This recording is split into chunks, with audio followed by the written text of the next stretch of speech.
Hello，大家好，我是阿尊。上一集讲关于我不是中国人，非常 surprise 的就看到有一些朋友把它解读成贬义，甚至是有一些人会感觉到被冒犯。所以在这里呢，如果让你有感觉到不舒服的话，我只能够说不好意思啦。但是同时我也在想，为什么这一句话会激起某一些人的反感？同一句话可以同时理解成完全不同的意思呢？所以就让我在想，我们生活在这一个资讯大爆炸的时代，每天我们接触的各种各样的资讯越来越多，各种评论。很奇怪的是，我们个人的认知跟思考方式并没有随着这些资讯的发展而得到更好的提升，或者是更加的清晰。这些被诈骗的金额是越来越多，反而更容易的造成对立啊，也更容易让人把事情看得非常的个人，就是 take it personally。我就在想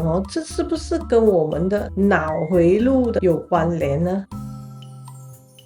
就是我们人类的大脑有一个很强大的能力，就是把事情分类，快速的分类。我们会把每天面对的东西分成对与错好与坏，支持与反对，就是二元性的。这种能力其实是非常有用，它让我们每天在生活当中可以做出快速的决定，快速的理解这个世界，都是通过我们感官跟大脑接收的讯息，然后快速的处理，快速的给予反应但是同时它也让我们陷入一种把世界看得太过于简单或者是二元化的一个世界。尤其当你在高压力和就是很忙碌的那个状态下就更加的依赖这样的一个简单分类能力来生活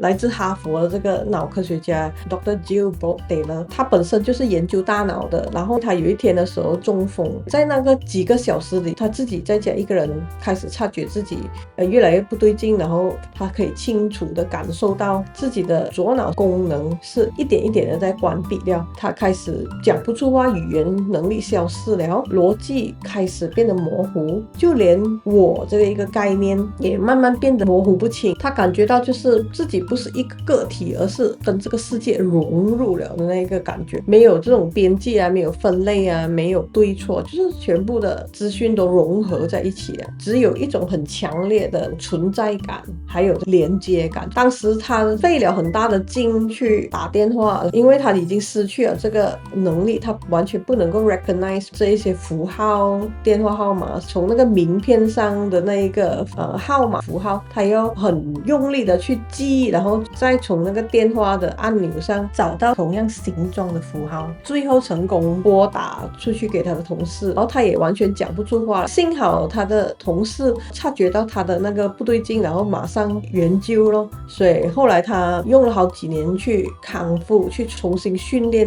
到底我们左脑在我们生活中发挥什么样的功能是直到我们失去了左脑我们才会知道，但是知道了也未必能够这么幸运的可以恢复来告诉其他人。所以我们有这个 Dr. Jill 个人的经验，发现左脑是让我们成为一个清楚的一个个体。这句话说，当我们左脑关闭了过后，我就消失了，融入这个万物了，连接跟那个融合，这个是 Dr. Jill 所形容的啦。这个感觉应该跟我们 meditate 的时候进入的这一种无我状态很相似吧。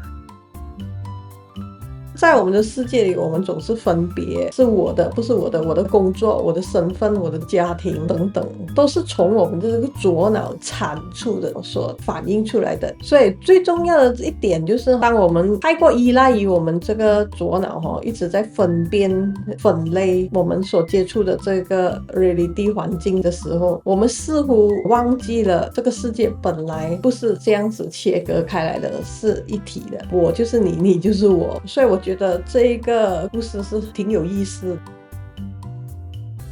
那么讲回闲人闲事聊，本来的宗旨就是大家用比较轻松悠闲的方式，在我们的思想上马杀鸡，就是马杀，并没有要制造对立的，也没有说要分辨说谁对谁错，只是希望在这个资讯爆炸的时代，情绪很满的时代我们可以保留一些空间，可以有多一点的各种各样不三不四的思考啊。所以我希望大家能够带着多一点的个幽默跟开放的心去看待那些或许我们认知以外的世界了。语言也好，国际也好，不应该成为分化彼此的隔阂啊，反而应该让我们更要去懂得理解、包容，还有去学习、尊重不一样的观点，还有认知层次的。讲到最后，我们毕竟也不过是短暂的生活在地球上的一群人呢，欢喜就好了。所以